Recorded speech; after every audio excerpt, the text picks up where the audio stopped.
समील अलीम मिनश्शैतानिर रजीम बिस्मिल्लाहिर रहमानिर रहीम अल्हम्दुलिल्लाहिल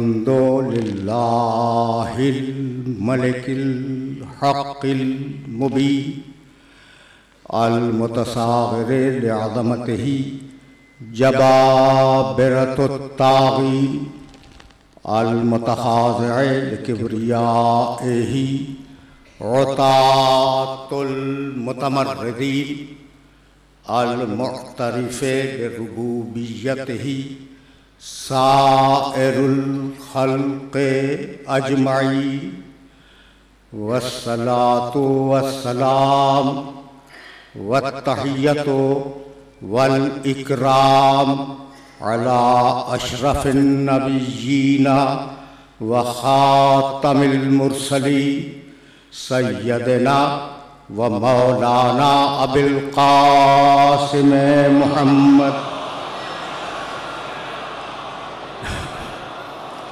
व अहले बैतिहि तय्यबीन ताहिरीन अल मासूमीन अल मज़लूमीन अम्मा बादो फ़क़द क़ाल अल्लाहु सुब्हानहु व तआला फ़ी मुहकमे किताबिहिल मुबीन बिस्मिल्लाहिर रहमानिर रहीम यौमा नत्विस समाअ कतय्यिस सिजले लिल कुतुब कमा बदअना अव्वल खल्क़िन नुईदुहु वअदन अलैना इन्ना कुन्ना फ़ाइलीन वलक़द कतबना फ़िज़्ज़ुबूरि मिन बअदिज़ ज़िक्रि अन्नल अर्ज़ा यरिसुहा इबादियस सालिहून। सल्लल्लाहु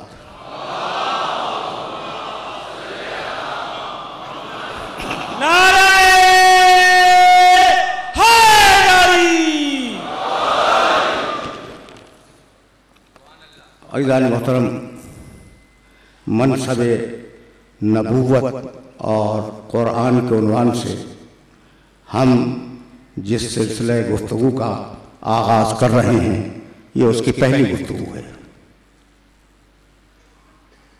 हमने सरनामे कलाम में सूरह अंबिया की 2 मुसलसल आयतों की तिलावत का शरफ हासिल किया। सूरह अंबिया कुरान मजीद का 21वां सूरा है और वो आयत मुबारका जिनकी तिलावत का शरफ हासिल किया गया उनके निशानात 104 और 105 हैं। इनमें इरशाद फरमाया कि यौमा नत्विस समाअ कतय्यिस सिजले लिल कुतुब, क़यामत के दिन हम आसमानों को इस तरीके से लपेट देंगे जैसे तहरीरों के तूमार लपेट दिए जाते हैं। कमा बदाना अव्वल खल्क़िन नुईदुहु, और जैसे हमने तख्लीक का आगाज़ किया था वैसे ही हम इसका अंजाम भी करेंगे। वादन अलैना, ये हमारी जिम्मेदारी है। इन्ना कुन्ना फ़ाइलीन, और ये हम करके रहेंगे, यकीनन करेंगे। वलक़द कतबना फ़िज़्ज़ुबूरि मिन बअदि ज़िक्र, और हमने जिक्र के बाद यानी तौरात ज़ुबूर में ये लिख दिया था कि अन्नल अर्ज़ा यरिसुहा इबादिस सालिहून, कि इस ज़मीन के वारिस हमारे सालेह बंदे होंगे। लिख दिया था ज़ुबूर में, लिख दिया था तौरात में, बयान कर रहा है कुरान में कि हमारी ज़मीन के वारिस सालेह बंदे होंगे। यानी अब तक हुकूमत गैर सालेहीन की है। अगर गैर सालेहीन की हुकूमत न होती तो वो न होता जो आज हुआ।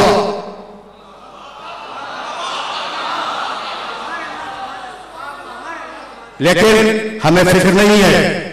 खुदा की कसम, मेरे जुमले को याद रखना, और ये जुमला पॉलिसी है इस कौम के लिए कि हुसैन इब्ने अली ने सुबह आशूर से असर आशूर तक लाशें उठाकर हमें लाशें उठाने की तरबियत दे दी है।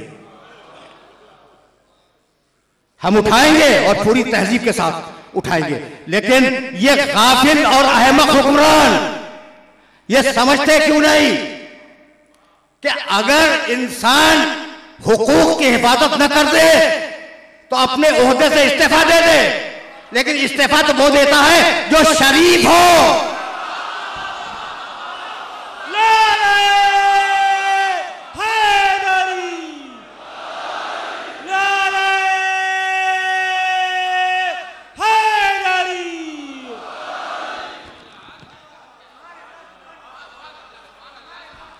बहुत बहुत बहुत तवज्जो रहे, बहुत तवज्जो रहे।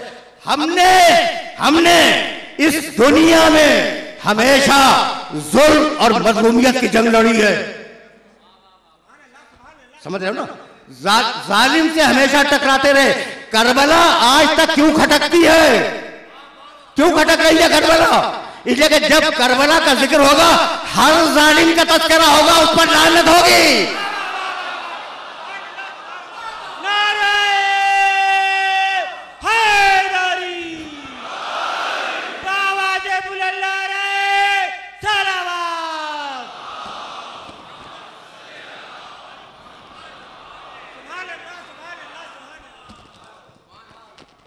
हमें कानून नाफिज करने वाले इदारों से कोई शिकवा नहीं है। वो हत्तल मकदूर कुछ कर रहे हैं, लेकिन वो जो ऊपर बैठे हुए हैं वो अपनी कुर्सियों पे नाज न करें।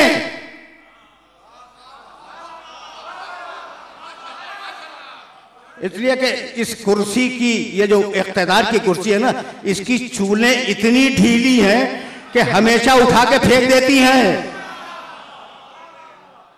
और ये जालिम इंसान, ये फासिक इंसान, ये कातिल इंसान ये समझ ले कि हम मजलूम हैं, बुज़दिल नहीं हैं। जब मजलूम, समझाओ इन जाहिलों को, समझाओ इन जालिमों को, समझाओ इन गैर इंसानी हरकतें करने वालों को समझाओ। और तुम ही समझा सकते हो कि हम मजलूम हैं, लेकिन मजलूम होने का मतलब यह नहीं है कि बुज़दिल है। मजलूम बुज़दिल नहीं होता। तो जब मजलूम बुज़दिल नहीं होता तो जालिम अपने आप को बहादुर न समझे। नारे हैदरी।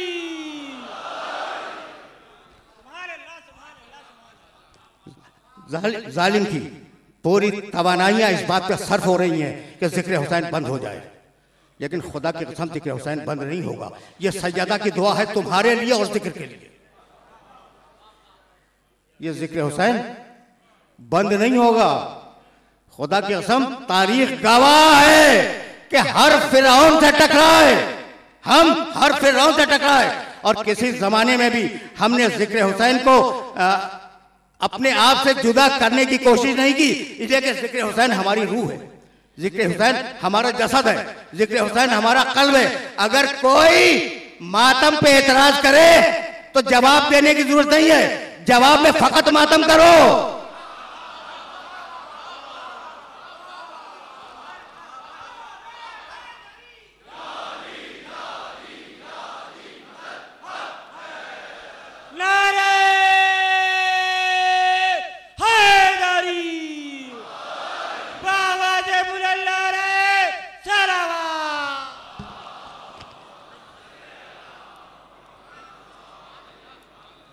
भाई तुम जो मातम करते हो ना, तुम जो मातम करते हो तो उसकी चोट तुम्हारे दिल पे नहीं लगती, इसलिए कि तुम तो मोहब्बत से मातम कर रहे हो। दुश्मना ने अली के सीने पे चोट लगती है। तो अगर मातम पे एतराज हो, नौहे पे एतराज हो, मजलिसों पे एतराज हो, ये मजलिसें शियार इंसानियत है, ये मजलिसें तहजीब आदमियत हैं। इस मजलिस में, इस फर्श आज़ा पर हम लोगों को इस्लाम का पैगाम पहुंचाते हैं। ये किसी से दुश्मनी नहीं है, ये मोहब्बत का फर्श है, ये हिदायत का फर्श है, ये तहजीब इंसानियत का फर्श है। इस पर आओ, बैठो और हमारी बातें सुनो। भाई यही तो है ना। लेकिन इसके साथ जुल्म के खिलाफ एहतजाज भी है। ये मजलिस जुल्म के खिलाफ एहतजाज भी है। जहां जुल्म होगा हम एहतजाज करेंगे और हम एहतजाज का हक महफूज रखते हैं। भाई खुदा की कसम ये अजीब इंसान है, गैर सालेह इंसान, ये अजीब इंसान है। अगर हवा तक इंसान को रसाई दे दी जाती और पानी तक इंसान को रसाई दे दी जाती तो जानते हो ये इंसान क्या करता? इतना जालिम और इतना सफाक है कि अगर हवा कंट्रोल में आ जाती इस इंसान के तो एक एक सांस हवा के लिए तड़पा देता दूसरों को। अगर पानी इसके कंट्रोल में दे दिया जाता तो एक एक घूंट के लिए इंसान को तरसा के रख देता। तो परवरदिगार ने इसको अपने कंट्रोल में रखा। इससे ज्यादा मैं इस मौजू पे बात नहीं करूंगा। नमाज पढ़ना, जनाजे की, मगफिरत की दुआ मांगना और पूरी तहजीब हुसैनियत के साथ जाके दफन कर देना। देखिए हमारी तहजीब तो यही है। हम जनाजे उठाते रहे हैं और खुदा मालूम कब तक उठाते रहेंगे। भाई हमारे जनाजे इस काबिल हैं ना कि उठाए जाते हैं?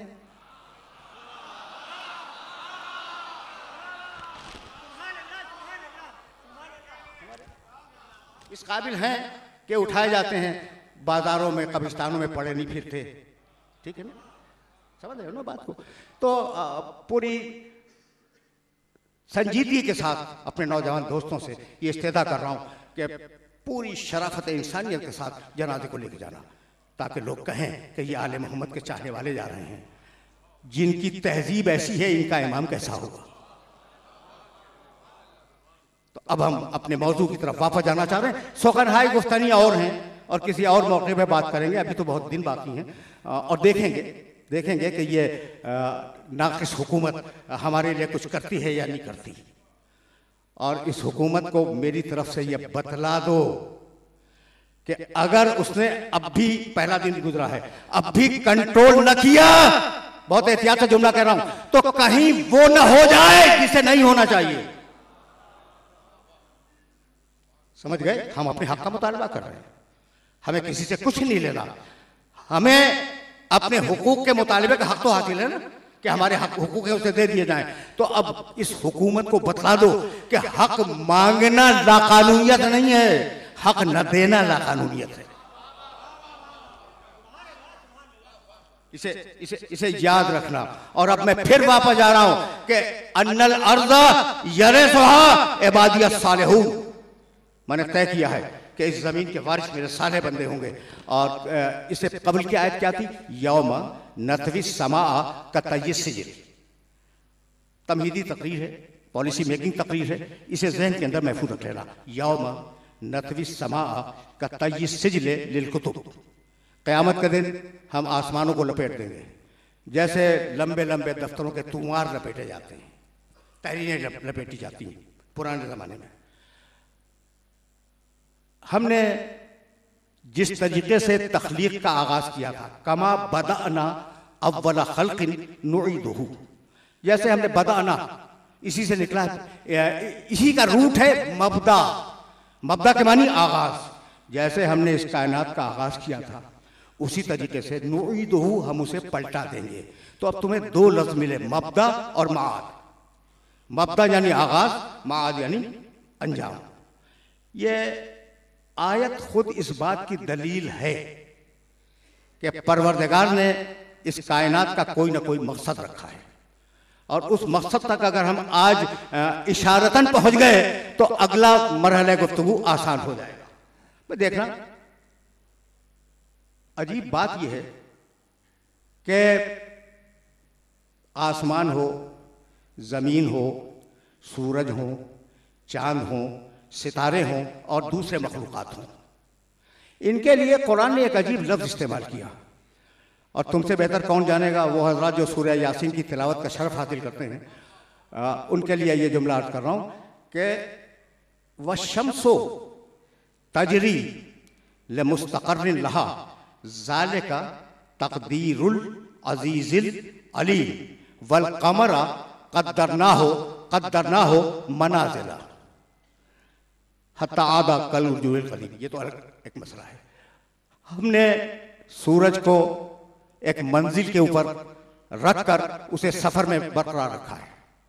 तजरी ले मुस्तक़र्रिन लहा, उसका जो मुस्तक़र है, उसकी जो मंजिल है, उस तक जाने में वो कोशा है और जा रहा है। ज़ालिका तक़दीरुल अज़ीज़िल अलीम, और ये अल्लाह की बनाई हुई तकदीर है। ये तकदीर ज़हन में रखना। वल क़मरा क़द्दरनाहु, और हमने सूरज की तरह चांद की भी तकदीर बना दी है।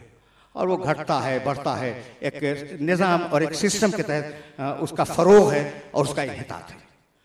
तो जहाँ जहाँ तुम देखोगे मखलूक़ात के लिए अल्लाह ने कहा हमने उनकी तकदीर बनाई, लेकिन जब इंसान का तज़किरा आया तो कहा नहीं, हमने उसे तकदीर के साथ एक और चीज़ दे दी है और उसका नाम है हिदायत। आराम से सुनना, उसका नाम है हिदायत। कहने लगा कि इन्ना हदैनाहु सबील इम्मा शाकिरम व इम्मा कफूरा, हमने अपने रास्ते की तरफ इंसान की खुद हिदायत की, चाहे इंसान कबूल करे चाहे इंसान ठुकरा दे। फिर कहने लगा अलम नजअल लहू, सूरह बलद में, यह सूरह हालता की आयत थी, अलम नजअल लहू ऐनैन व लिसानन व शफतैन व हदैनाहु नजदैन, हमने इसे दोनों रास्ते बतला दिए, हिदायत का भी रास्ता बतला दिया और गुमराही का भी रास्ता बतला दिया। ठीक, अब ये दोनों आयतें अपने ज़हन के अंदर महफूज रखोगे कि उनके लिए तकदीर, सारे मखलूक़ात के लिए, इंसान के लिए तकदीर के साथ हिदायत, यानी उसे आज़ादी दी कि चाहे करो चाहे न करो। अब मैं एक बात अपने सुनने वालों की खिदमत में तमहीदी मंजिल में अर्ज करता चलूँ कि भाई देखो, जानवर है, बहुत तवज्जो रखना, इसलिए कि ये वो मरहला फ़िक्र है जहाँ तमहीद रुकेगी। जानवर है, घोड़ा, सदा हुआ घोड़ा, पला हुआ घोड़ा मालिक के बुलाने पे आ जाता है, ये उसकी जिबिल्लत है, उसकी फितरत है या नहीं? और वहशी जानवर अगर कोई पुकारे तो वो भागने लगता है। भाई बहुत सामने की बात है, जो जानवर आपका पाला हुआ हो, अगर आप उसे बुलाएंगे तो आ जाएगा, और अगर जंगलों में जा रहे हैं और कोई वहशी जानवर आपको मिले और आप उसे आवाज़ दें तो वो आने के बजाय और तेज भागेगा। ऐसा है या नहीं है? तो ये उसकी जिबिल्लत है, तवज्जो रहे। पला हुआ पुकारने पे आ जाएगा, वहशी पुकारने पर भाग जाएगा। अब इंसान को अगर पुकारा जाए तो ना उसकी फितरत में भागना है ना उसकी फितरत में आना है, उसको यह तय करना पड़ेगा कि उसे क्या करना है।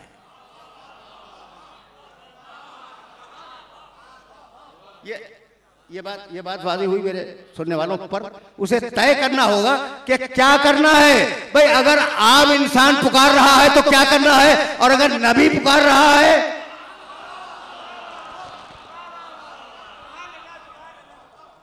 तो इमाम ज़माना बुलंदर सलावत।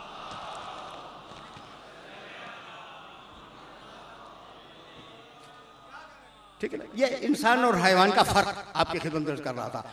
देखो भाई, इंसान जब जखीरा जमा करता है, बहुत तवज्जो रही, ये पहली मजलिस है और सिलसिले फिक्र को आगे जाना है। इंसान जब जखीरा जमा करता है ना, तो इंसान के जखीरा, रिज़्क़ का जखीरा, खाना, इंसान में और हैवान में फर्क है। हैवान उतना जमा करता है जितनी उसको जरूरत है, और इंसान जरूरत से ज्यादा जमा कर लेता है या नहीं? तो अब दरमियान में एक ऐसी कुव्वत का होना जरूरी है जो तय करे कि इंसान कितना जमा करे कितना जमा न करे, और इसी का नाम है अक्ल। ये बात वाज़ेह हो गई। अगर ये बात वाज़ेह हो गई तो मुझे इस मरहले फिक्र से आगे जाने दो। बट अक्ल को कंट्रोल दिया है जिस्म का। पहली तकरीर है, फिर दोहरा रहा हूँ मैं इस बात को, और जाहिर है कि जब तमहीदें उस्तवार हो जाएंगी तो हम इस मरहले फिक्र से कल की तकरीर में आगे चले जाएंगे। लेकिन आज गवारा करो जो मैं कह रहा हूँ, ताकि तुम तक वो मैसेज पहुँच जाए जो इस उन्वान के अंदर पोशीदा है, मनसब नबूवत और कुरान। अच्छा भाई, तो अब अक्ल तुम्हें दे दी, और अक्ल ये तय करेगी कि तुम्हें करना क्या है। ठीक, देखो भाई, गुस्सा, आराम से सुनना, गुस्सा बुरी चीज है, सब कहते हैं, लेकिन यकीन कीजिएगा कि अगर इंसान के अंदर गुस्से की ताकत न हो तो न दिफा कर सकता है न जिहाद कर सकता है। ये सोचना कि मैंने क्या कहा, यानी एक एक जुमले में पूरे पूरे मज़ामीन हैं। इंसान में अगर गुस्से की कुव्वत न हो तो आप क्या जिहाद करेंगे, आप क्या अपनी ज़ात का या अपने घर का, अपने घराने का दिफा करेंगे। तो गुस्सा ज़रूरी है। फ़र्क यह है कि कहाँ गुस्सा करना है और कहाँ नहीं करना है, और कितना करना है कितना नहीं करना है। मैं बहुत आसानी के साथ करीब हो रहा हूं, मैं मनसब नबूवत और कुरान, बहुत तवज्जो रखना। अच्छा भाई, तो अकल तो है, अकल है तो अब ये तय करो कि गुस्से को कहाँ कंट्रोल करना है और गुस्से को कितना कंट्रोल करना है, अब तुम तय करो। सुन के हैरान हो जाओगे। भाई अकल तो दे दी है ना, गुस्सा भी दे दिया है, गुस्सा दिया है तो अब गुस्से को कंट्रोल करना है। और जब गुस्से को कंट्रोल करने जाओगे तो तुम्हें यह तय करना होगा कि किस पर करना है गुस्सा, किस पर नहीं करना है, और कितना करना है कितना नहीं करना है। लेकिन ये अकल तुम्हारी कर नहीं सकती, इसलिए कि अकल तो खुद गुस्से के जेर असर है। बात वादी हुई? मेरे सुनने वालों तक ये मैसेज पहुंचा कि तुम्हारी अकल कुछ नहीं कर सकती, इसलिए नहीं कर सकती कि गुस्से ने उस अकल को भी कंट्रोल में लिया हुआ है। तो अब एक तीसरी ताकत की जरूरत है जो उस अकल को कंट्रोल कर सके। उसी ताकत के लिए परवरदिगार ने कहा हुवल्लज़ी बअसा फिल उम्मीयीना रसूलन मिनहुम। अब नबूवत का रोल और नबूवत का किरदार समझ में आ रहा है। हुवल्लज़ी, भाई कह के दुनिया वाले गुजर गए कि भाई हमारे पास अकल है और हम अकल से काम कर लेंगे। लेकिन अजीब बात यह है कि अगर किसी चीज की तुम्हें ख्वाहिश हो रही है तो अकल तुम्हारे कंट्रोल में आ जाती है, अकल चुप होकर बैठ जाती है और तुम ख्वाहिश के जेर असर उस काम को कर लेते हो, जबकि वो अकल के खिलाफ है। तो अकल कंट्रोल में आ जाती है। तो अब कोई तो हो जो उस अकल को कंट्रोल करे। कहा कि भाई जाओ मेरे मोहम्मद के पास, इसलिए कि वो तुम्हारे नफ्सों का तज़किया करेगा। हुवल्लज़ी बअसा फिल उम्मीयीना रसूलन मिनहुम यतलू अलैहिम आयातिही व युज़क्कीहिम व युअल्लिमुहुमुल किताब वल हिकमा। वो तुम्हें 3 कामों के लिए तुम्हारे पास भेजा। तुम्हें तालीम किताब देगा, तुम्हें तालीम हिकमत देगा, तुम्हारे नफ्सों का तज़किया करेगा, तुम्हारे सामने आयात की तिलावत करेगा। भाई बहुत तवज्जो रखना, इसलिए कि इस मरहले फिक्र पर एक जुमला कहे बगैर मैं रुक नहीं सकता। मेरे नबी के कुल 3 काम, तिलावत आयात, तज़किया नफ्स, तालीम किताब और हिकमत। कोई चौथा काम है तो बता दो।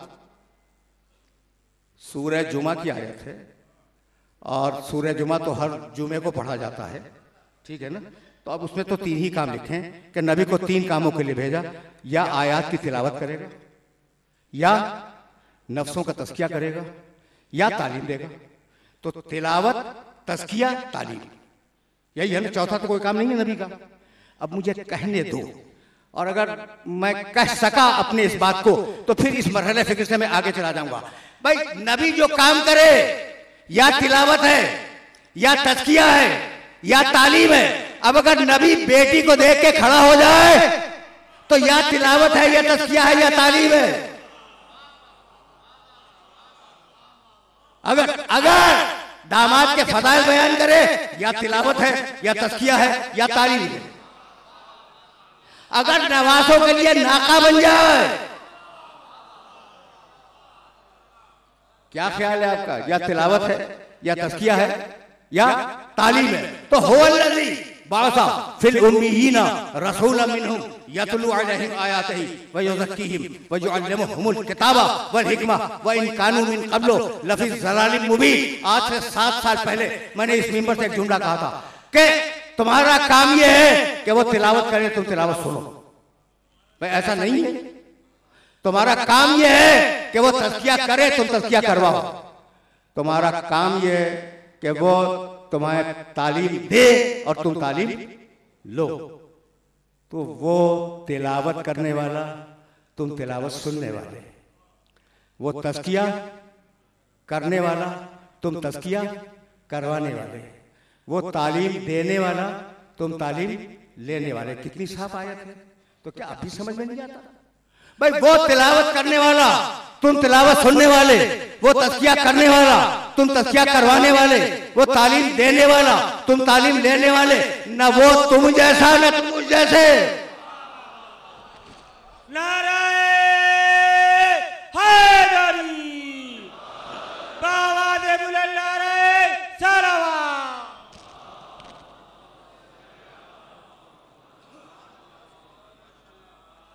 भाई अब जाहिर है कि मौजू के तकाज़ों को तो पूरा होना है। अब जब मैं आयत तक आ गया हूं तो ये जुमला सुनते जाओ। अच्छा, तो मेरा मोहम्मद रसूलुल्लाह क्या करने के लिए आया? नफ्सों का तज़किया करने के लिए। तय हो गई ना बात। वो नफ्सों का तज़किया करेगा। तो जो नफ्सों के तज़किये के लिए आया वो ये तय करके आया है कि नफ्स खराब है, उन्हें पाक करूंगा। भाई ऐसा है या नहीं? नफ्स खराब है, उन्हें पाक करूंगा। तो खुद उसके नफ्स के मुताबिक आपका फतवा क्या है? भाई यही तो लाना था। अब बहुत संजीदा सतह फिक्र से जरा नीचे उतर रहा हूं मैं। भाई यही तो लाना था। जो नफ्सों को पाक बनाने के लिए आए, खुद उसका नफ्स कितना पाक होगा? तो सारी दुनिया को अल्लाह ने एक नफ्स दिया। मेरे पास एक नफ्स है, तुम्हारे पास एक नफ्स है, ये जितने बैठे हैं सबके पास एक नफ्स है। दो तो नहीं है ना, चार तो नहीं है। लेकिन नबी अकेला है जिसे दो नफ्स दिए। एक जिस्म के अंदर दिया, दूसरा जिस्म के बाहर दिया। जो जिस्म के अंदर दिया उसका नाम है नबूवत, जिसे जिस्म के बाहर दिया उसका नाम है अली।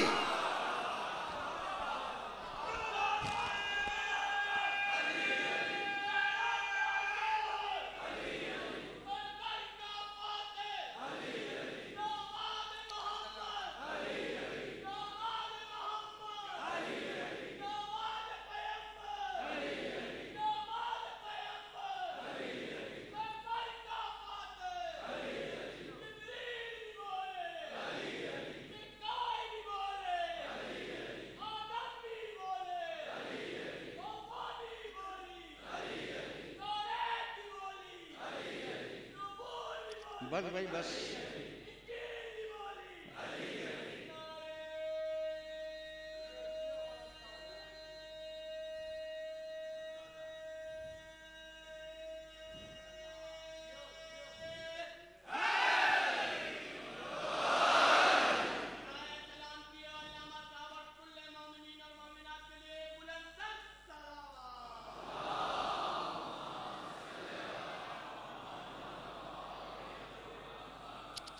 यार एक दरमियान में जुमला आ गया तो उसे तुम्हें हदिया करता हुआ फिर आगे जाऊं। अब नफ्स तक तो बात आ गई ना कि सबके पास एक नफ्स, मेरे नबी के पास दो नफ्स, लेकिन खुद अली भी तो साहिब नफ्स है ना। भाई तवज्जो रखना, तवज्जो रखना, पढ़े लिखे हो ना, तवज्जो रखना।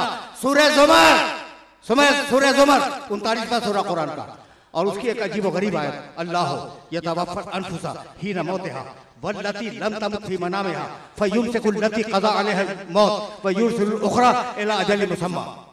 पूरी आयत भी नहीं पढ़ूंगा। भाई आयत का तर्जुमा देखना, अल्लाह यतवफ़्फ़ल अनफुसा हीना मौतिहा, नफ्स को दो मौकों पर अल्लाह निकाल लेता है। जब मौत आ रही हो तो अल्लाह नफ्स को निकाल लेता है। आयत का तर्जुमा कर रहा हूं, अल्लाह यतवफ़्फ़ल अनफुसा हीना मौतिहा, जब किसी इंसान की मौत का वक्त आ जाए तो उसके नफ्स को निकाल लेता है। वल्लती लम तमुत फी मनामिहा, और जो लोग सो रहे हैं अल्लाह सोने में भी उनके नफ्स को निकाल लेता है। सुन लिया तुमने? फयुमसिकुल लती क़ज़ा अलैहा मौत, जिसकी मौत का फैसला हो गया है, निकालने के बाद उसे अपने पास रख लेता है। वह युरसिलुल उख़रा, और जो नींद में निकाला गया है वो फिर वापस भेज दिया जाता है। तो मौत में भी नफ्स निकलता है, नींद में भी नफ्स निकलता है। ऐसा है या नहीं? यानी मैं अभी मिंबर पे बैठ के बोल रहा हूं और तुम मुझे सुन रहे हो, तो तुम्हारा नफ्स तुम्हारे अंदर मौजूद है और मेरा नफ्स मेरे अंदर मौजूद है। जब तुम सो जाओगे नफ्स निकल जाएगा। आयत है कुरान की, सूरह ज़ुमर 39वां सूरा है।